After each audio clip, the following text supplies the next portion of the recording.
Swear.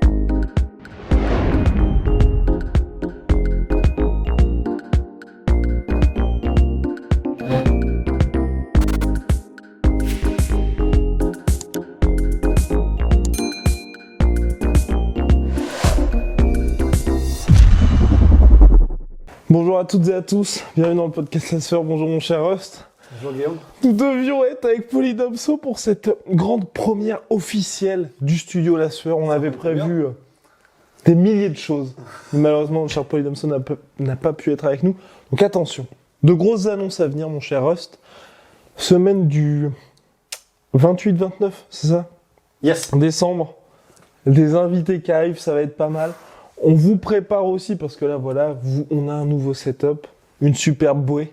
Ouais. On remercie d'ailleurs Floaty Kings pour la superbe bouée. Et donc bref, superbe déco, tout ça nickel. Mais on vous prévoit des contenus, des trucs un petit peu plus sympas. Là, en tout cas, c'était pour le Glory. Glory 76, Badr Hari contre Benny Adegbuyi. Tout le monde s'attendait à une victoire de Badr Hari. Nous, y compris, on avait fait la preview du combat avec notre cher Polydomso. On s'attendait à une victoire par KO, en tout cas par finish de Badr Hari. Il a mis knockdown Benny Adegbuyi au deuxième round, il n'a pas réussi à le finir, et ensuite, il s'est fait contrer, et après, plus rien tout simplement, et surtout, on a beau être très très fan de Badr Hari, vous l'avez vu dans notre interview, beaucoup m'ont traité de suceur, et oui, j'aime Badr Hari, qu'est-ce que vous voulez que je vous dise ? Mais là, on a vraiment cette impression, et encore plus, j'ai pas envie de dire plus, mais pour la première fois, moi, j'ai l'impression qu'il a quitter le combat. Enfin, c'est très bizarre qu'il n'y a pas eu cette combativité. Ouais, on a eu effectivement cette impression de j'arrête en fait. C'est-à-dire que je vois que ça va pas le faire, donc j'arrête. Et certains théorisaient et faisaient l'hypothèse que c'était déjà un petit peu le cas contre Verhoeven et pour le premier et le deuxième combat, même si bien sûr je sais plus si c'est pour le premier ou le deuxième, mais le bras était vraiment pété. C'était pour le premier. Le deuxième, c'est la cheville. Mais c'est vrai que au-delà du fait, qu'il y a certains combattants qui combattent quand même le bras pété. On se souvient de Le Banner par exemple contre Ernesto Hoost qui a essayé vaillamment de continuer, mais c'est juste que ça marchait plus, etc. Des gars qui sont capables de mettre KO même en MMA avec le bras pété, etc. C'est assez courant. Et c'est vrai que là, on le voit pas, on l'a pas vu avec Badr Hari, et c'est vrai que ça fait tellement mal au cœur parce que c'est un combattant qui est tellement exceptionnel. C'est-à-dire qu'en fait, pour moi, je vais résumer ma pensée en quelques secondes, mais j'ai vraiment eu l'impression qu'il y avait, même s'il restait explosif sur quelques temps, parce que j'ai l'impression qu'il avait quand même très très vite baissé en régime, mais il reste très explosif, mais malgré son explosivité, j'ai eu l'impression qu'il manquait de puissance en fait. Ouais. C'est-à-dire que le knockdown qu'il met, c'est parce que c'est laser, il me semble, un cross du bras arrière en contre sur un middle. Et dès qu'il le touche, il le submerge complètement. Ouais, c'est ça. Donc ça, c'est le Badr Hari c'est pour ça agressif, c'est pour qu'on ça adore. Voilà. 92 KO en carrière. Mais c'est pour ça qu'on était là ce soir. C'est parce que c'est ça, Badr Hari. C'est un mec, quand il sent l'odeur du sang, du soufre, il est là et il va aller jusqu'au bout pour essayer de te finir. Ouais. Et il nous régale, il nous a régalé toute sa carrière. C'est pour ça qu'on l'aime. Et là, il y a eu ça, il y a eu ce cross de sniper qui a fait que ça reste Badr Hari. C'est-à-dire que même physiquement, clairement, Badr Hari n'était pas là. Que ce soit au niveau de la caisse, il n'avait pas visiblement le cardio. Enfin, après, c'est vrai qu'il a 36 ans, avec un style explosif comme ça. T'as besoin d'un physique qui est au rendez-vous. Et là, c'était pas le cas. Même physiquement, on le voit, on l'a vu. C'est pas le même. Il était différent de ses derniers combats. C'était pas le Badr Hari de contre Rico, c'était pas le Badr Hari d'il y a quelques années. Et il a accusé le coup.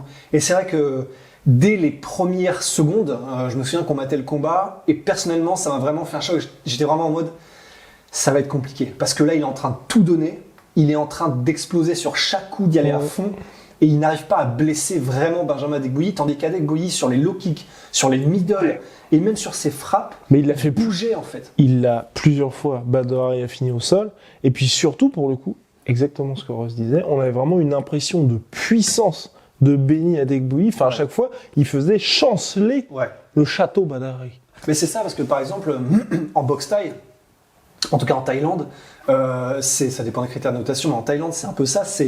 Il y a pas mal de la notation qui est basée sur la réaction de ton adversaire quand tu lui mets un kick ou un coup. Et si quand tu mets un middle à ton adversaire, il décale de 2 mètres, c'est vraiment compté pour les juges en fait. Exactement. Il faut avoir cette notion de inamovibles, tu vois, impossible à bouger.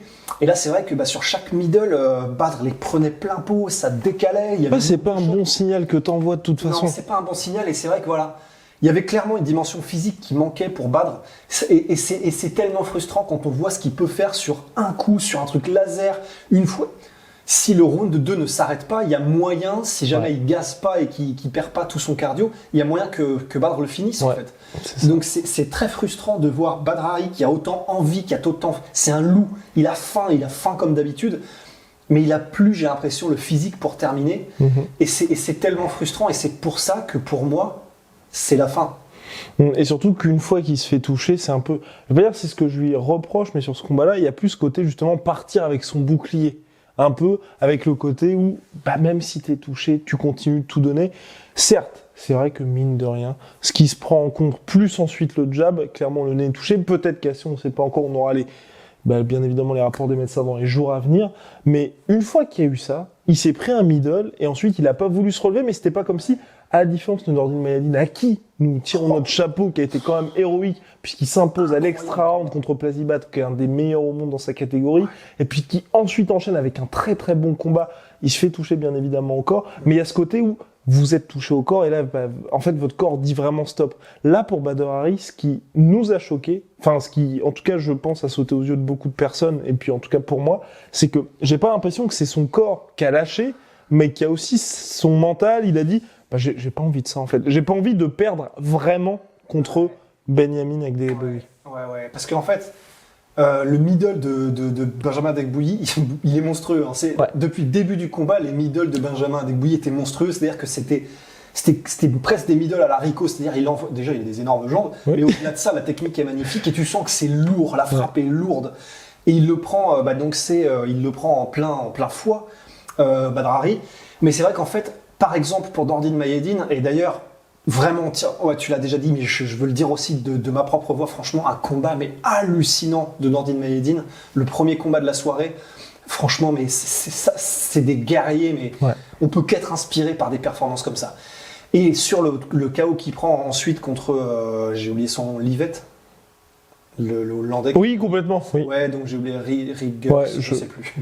Bref, invaincu 12-0 en carrière, voilà, 5 KO. Et là, il est jeune et tout, et en gros, là, le KO qu'il prend, il est magnifique d'ailleurs, il y a genre feinte, je crois que c'est de feinte de front kick, de la jambe droite, et après il remet ensuite directement en profitant un petit peu du mouvement créé et de la réaction causée pour mettre je crois que c'est un front kick au foie. Et là en fait, la réaction de Nordine Mayedine c'est et tu peux plus bouger en fait. C'est carapace et tu peux plus bouger. Les coups au foie, quand tu les prends flush et qui pénètrent bien, tu peux plus bouger.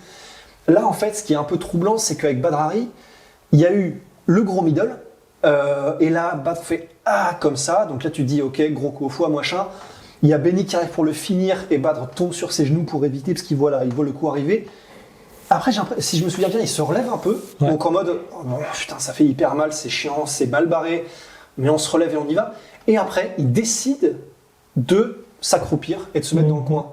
C'est pas la réaction d'un liver shot où tu te shut down complètement, comme on l'a vu juste avant, mais comme il y en a des centaines chaque jour dans tous les combats autour du monde, c'était pas vraiment cette réaction-là comme tu l'as dit, le corps ne peut plus fonctionner.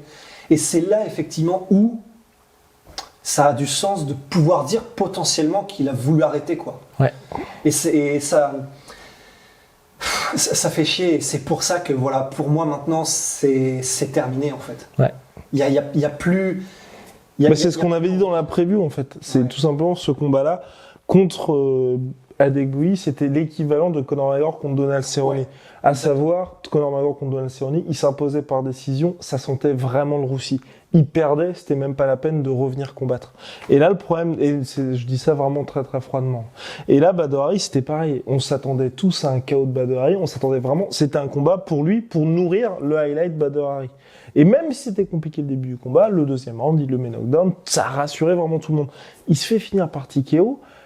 C'est vraiment chaud. Là, c'est vraiment, vraiment chaud parce que sur ses derniers combats, sur tout son run au Glory, en fait, il a aucune victoire. Parce que même le combat contre Eddie Gargues, il est Enfin, il s'impose par décision unanime, mais comme les deux ont popé, bah, ça s'est terminé en no contest sans décision. Donc là, il est quand même à 3 défaites. Quand on dit popé, je Oui. dis au cas où pour les gens Pardon, qui... oui. Ça veut dire qu'ils ont été chopés pour stéroïdes. Quoi. Exactement, Oui. contrôlé positif, exactement. Enfin, pas forcément stéroïde. Ouais, c'est pour ça, c'est performant, substance améliorant les performances. Exactement. Donc ils ont, bah, voilà. Exactement. Donc ils ont été contrôlés positifs lors d'un contrôle antidopage, et ce qui fait que là, quand même, Badr Hari, au Glory, il n'a pour l'instant aucune défaite. En 4 combats, c'est 3 défaites par TKO et un no contest. Ouais. Mais celle-là, c'est... Et là, c'est chaud. Et puis il y a un côté aussi, parce que celle contre SD Gerges, je me souviens que le combat était, si je me souviens bien, était pas ouf non plus, tu vois. Non, Mais non. là, il y a un côté, bah, déjà il a avancé en âge quand même, enfin il commence à avoir un âge C'est certain vrai. et un certain âge. Et surtout qu'il a commencé très jeune aussi. Il a, oui, c'est absolument. parce qu'il a en gros le même âge que Benjamin Adegbuyi, sauf que Badr Hari, bah, il combat depuis qu'il a 16 piges. Donc voilà. Ouais, et puis au plus haut niveau C'est et ça. tout, donc la différence de carrière, c'est À 23 ans, il mettait KO Semi Shield. Voilà. 23 ans. À 23 ans. Badr Hari. Badr Hari. Putain, je me souviens même pas de ça, 23 piges. Peut-être 24. Peut-être 24. Non mais même c'est... Parce que je crois que c'était en 2009. C'était en 2009, il est en 84. La vache. Donc c'était 24. Et c'était 24, ouais, parce que je crois qu'il avait toujours pas 25. Ouais. Ouais. Bref, voilà. Ouais, mais, Ça mais veut non. tout dire. Oui, mais non, parce que c'est important que tu le dises, Ouais. parce que ça rappelle qui est Badr Hari. Oui, c'est vrai. C'est vrai. Parce que là, on est en train de dire que c'est probablement la fin, on est en train de dire qu'on voit des choses qui nous font mal au cœur et qu'on n'aurait pas envie de voir de la part d'un gars comme Badr Hari, qui est une légende. Mais ça nous rappelle qui c'est. Parce que Semi Shield, les gars, c'était un monstre, les gars et les filles. Un monstre absolu. Surtout les filles. Non, mais c'est parce que je sais que tu m'as dit qu'on avait... Et oui, une partie audience féminine qui Voilà. monte, oui. Bah, et donc voilà. Et en Ross gros- n'y est pas étranger. Quelqu'un va avoir des problèmes. Non, mais... mais du coup, voilà, en fait, il faut qu'on en profite Ouais, aussi c'est ça. pour pas que ce soit juste, tu sais, une marche funèbre. Exactement. Parce que Badr Hari, c'est ça, à 24 piges, 24 max, du coup, il mettait KO Semi Shield, qui était un monstre à l'époque, un monstre absolu. Et dans ces eaux-là aussi, il mettait KO les Peter Hertz, Recefo. C'est faux. euh, Il a mis KO tous ces Overeem. mecs-là avant ses 26 ans. Voilà. Est-ce qu'il y a besoin d'en dire plus? C'est même pas pour faire du spectacle que de le dire comme ça, C'est mais ça. est-ce qu'il y a besoin d'en dire plus pour dire pourquoi est-ce qu'on est aussi fan de Badr Hari au-delà des 92 KO? Oui. Enfin, Ouais, non, donc c'est voilà. Mais maintenant qu'on en est là, ici, là, Ouais. Là, c'est compliqué. c'est les champs du cygne. Quoi. Et n'hésitez pas d'ailleurs en commentaire à nous donner votre avis, mais je pense, parce qu'on a vu vraiment toutes les réactions, énormément de gens étaient pour Badr Hari. Enfin, je pense de toute façon, il n'y a pas beaucoup de femmes d'Adegbuyi. C'était soit les mecs qui étaient pour Badr Hari, ou soit les gars qui étaient contre Badr Hari, tout simplement. Mais en tout cas, c'est vrai que, à mon avis, je pense que personne ne s'attendait à ce résultat-là. N'hésitez pas à nous le dire. En tout cas, l'opération 50 G se poursuit. Là, on se rapproche. Hein. On se rapproche, je crois qu'on est à moins de 3500 du challenge. Ça, je pense que ça va être très compliqué d'ici Ça va au être 31 décembre. Mais bon, On a des trucs qui arrivent. Inch'Allah, Inch'Allah, ça va le faire. ça va.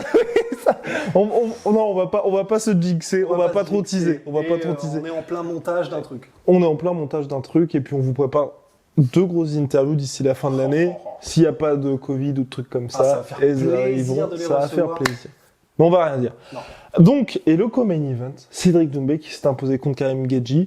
Victoire logique, hein, même si on adore Karim, c'est vrai que voilà, personne ne voulait de Cédric Doumbé à raison en 10 jours, puisque Murtel Grenard avait, justement, s'était blessé, donc avait dû déclarer forfait. 10 jours pour se préparer à affronter le meilleur welterweight de la planète, c'est très très chaud. C'est pour ça que le Glory, en fait, avait demandé directement à Karim Gedji, qui n'est pas dans l'organisation, de venir remplacer au pied levé Murtel Grenard. Il a été, j'ai envie de dire, enfin, j'ai pas envie de dire, mais il a vraiment été digne, respect à Karim Gedji, mais c'est vrai que bon, en face, il y a quand même un gars qui était, je vais pas dire surentraîné, mais on a vu quand même la différence entre les deux hommes. Ouais, et Même si Karim n'a pas démérité du tout. Ouais. Et bon, on l'a dit pour Nordine Mayedine, il faut le dire pour Karim Gedji aussi. Franchement, mais qu'est-ce qu'on peut demander de plus d'un combattant, quoi? À 10 jours, il arrive, il est en forme. Un bon game plan, mine de rien. Bon game plan, il est en forme et il livre une grosse performance. Il y a du spectacle, il est là, il est présent, il est et surtout, enfin, moi c'est des trucs, je vais pas en rajouter, tu vois, mais franchement ça me Oh, stop. non, mais tu vois, ça me fait quelque chose des combattants qui, quand ils sont mis knockdown ou Ouais. qui sentent qu'ils sont en train de perdre l'avantage, Il n'y a pas de retrait. Oui, il y a bronche pas, rien du Il n'y a tout. pas de on se met en full défense. C'est vrai. Karim Gaji, donc donc c'est après 39 ans. knockdowns, Et 39 ans. voilà. Après chaque knockdown, il se relève et il revient au combat. Il revient pas en mode je vais me relever parce qu'il faut se relever, mais coquille et on attend la fin. Il se relève et il y va pour gagner, pour le combat. Les coups sont aussi puissants, les coups ont autant de détermination. Et franchement, ça, c'est juste monstrueux, c'est juste hyper inspirant et respect. Mais on le respectait déjà de ouf, mais respect encore plus éternel à Karim Gaji. Donc super performance de Karim malgré tout. Mais effectivement, même si, honnêtement, je vais pas mentir, le premier round, parfois il y avait des airs de bagarre de forain un peu. Ouais, c'était bizarre. C'était des énormes crochets, c'était des trucs où il n'y avait pas l'impression que c'était, ultra sharp, que c'était, genre poum poum poum, petit jab et machin, on regarde, petit front kick et tout, c'était vraiment oum, oum, et on essaye de mettre KO vraiment avec des trucs que tu vas chercher de derrière le parking, etc. Parfois, c'est spectaculaire, oui, c'est spectaculaire, mais parfois on était en mode, mais qu'est-ce qui se passe là, pourquoi est-ce qu'ils sont en train de s'envoyer des pavés en mode vraiment en fête foraine, quoi. Et encore, pour le coup, moi, Karim Gaji, je comprends un petit peu ça, parce que c'est vrai qu'il était en short notice, il y a eu un bon kicking game, surtout au niveau des low kicks par rapport à Cédric Doumbé, qui est, c'est vrai, beaucoup plus statique depuis qu'on a le Cédric 2.0, qui est beaucoup plus lourd sur ses frappes. Donc après, j'ai pu comprendre ça, le côté Karim Gaji, mais c'est vrai que pour Cédric Doumbé, c'est pas que j'ai pas trouvé ça très rassurant, mais c'est vrai que c'était assez surprenant, j'ai trouvé de sa part, d'avoir cette attitude-là face à Karim Gaji. Peut-être, j'ai pas envie de dire suffisante, mais c'est vrai qu'il avait l'air de se dire, de toute façon, même si Karim Gaji me touche, ce qui s'est passé, le premier qui va tomber, ça va pas être moi. Ouais, et ça lui donne raison. C'est ça lui donne raison. Mais c'est vrai que c'est pas rassurant. Après, je pense que on a vu par le passé, que ce soit en kickboxing ou en MMA, quand il y a des short notices comme ça, des remplacements de dernière minute, et qu'il y a un écrasant favori, en fait, l'écrasant favori, c'est pas qui combat à un niveau moindre de ses capacités, mais il décide il ne combat pas avec la même qualité, avec la même rigueur, avec le même affûtage que ce qu'il aurait fait s'il avait combattu l'adversaire initial pour lequel il y avait toute la hype, pour laquelle le combat était attendu, etc. Murtel Gronart était le numéro 2, si je ne m'abuse. C'était vraiment ce que les gens attendaient. Et là, Karim n'était pas au Glory, et puis il est un petit peu plus loin dans les rankings. Et du coup, je pense qu'il y a peut-être aussi de la part de Doumbé un côté, je me préparais avec des game plans, des vidéos, des études de cas, de machin, tout mon entraînement, même probablement la manière d'entraîner certaines frappes, certains déplacements, certains étaient pour Murtel. Donc là, il y a peut-être eu un côté, on va à la bagarre en fait. Et difficile de lui en vouloir. Il se trouve qu'il a raison parce qu'il est allé à la bagarre, mais il a gagné. Donc je pense pas qu'on puisse en tirer grand-chose. C'est là où je veux en venir. Mais en tout cas, voilà, il a en tout cas prouvé qu'il était plus puissant, qu'il était plus affûté. Et voilà, ça fait un super combat, ça fait un truc très spectaculaire. Mais je pense pas qu'on puisse en déduire quoi que ce soit sur le niveau de Cédric, vu la manière dont c'est déroulé. Je suis bien d'accord, mon cher Rost. En tout cas, vivement la suite pour Cédric Doumbé. Et on espère la trilogie face à Murtel Gronart. C'était le Glory 76 Badr Hari contre Benjamin Agboué. En tout cas, merci énormément, mais vraiment, à tous ceux qui ont acheté le pay-per-view, puisque nous étions partenaires avec le Glory. Ça a très bien marché. On est vraiment content parce que, nous sommes en France, et c'est vrai qu'en France, il n'y a pas beaucoup de pay-per-view, et beaucoup d'organisations se sont cassées les dents avec le pay-per-view, ou justement rechignent à faire du pay-per-view, parce qu'on n'est pas un marché où les gens ont l'habitude de faire ça. Nous, le Glory, nous ont fait confiance sur le marché français, et ça a très très bien fonctionné, donc évidemment, c'est parce qu'il y avait Badr Hari, mais aussi parce que vous étiez là pour soutenir quand même le projet, parce qu'il y a énormément de gens qui ont acheté, énormément de gens. On a reçu beaucoup de messages de gens qui achetaient pour nous soutenir aussi. Et ça, vraiment, merci beaucoup parce que pour nous, ça nous offre de nouvelles opportunités, comme à chaque fois grâce à vous, parce que là, les gens vont se dire, c'est vrai qu'avec la sueur, on a une vraie opportunité de diffuser des événements sportifs. Donc, merci beaucoup. Merci de ouf, parce que pour nous, ça veut donc dire qu'on peut, entre guillemets, investir dans Ouais. l'avenir en sachant C'est qu'il y a ça. moyen de faire des trucs, quoi. Oui. Donc, Et nous n'étions pas aux commentaires, mais là, c'est un message pour le Glory. Pensez à nous la prochaine fois. Pensez à nous. Parce que c'est vrai que, bon, Todd Grisham et Joseph Valtellini, top. oh là, Joseph Valtellini, allez voir sa chaîne YouTube aussi. Si vous faites du kickboxing, On l'a dit plusieurs fois. Bazooka Joe, c'est la vie, c'est le sang de la veine. Mais c'est vrai que si vous n'êtes pas anglophone, il n'y a personne. Il n'y a personne, mais on se propose. On se propose. Ce n'est pas à titre gracieux, mais on se propose. Alors, bon c'est Rose. Bref, en tout cas, merci beaucoup pour le soutien. Vraiment, ça nous fait énormément plaisir. Ouais. On va revenir très très vite pour parler de l'UFC, pour parler de Canelo Alvarez. En tout cas, moi, je suis ravi pour cette première expérience en tant que, entre guillemets, diffuseur d'un événement. C'était beaucoup d'investissement, beaucoup de temps, mais ça a payé et on est ravis. N'hésitez pas à vous abonner, bien évidemment. L'opération 50 G's continue. Likez la vidéo. Big shout out à My Sweet Protein. Moins 38% sur tout My Protein avec le code la sueur. Moins 10% sur tout Venom avec le code la sueur. Full Venom. Full Venom.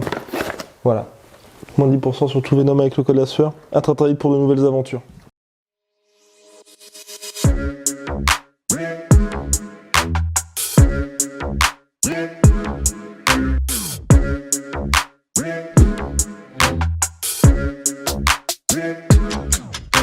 I'm fucking coming for you!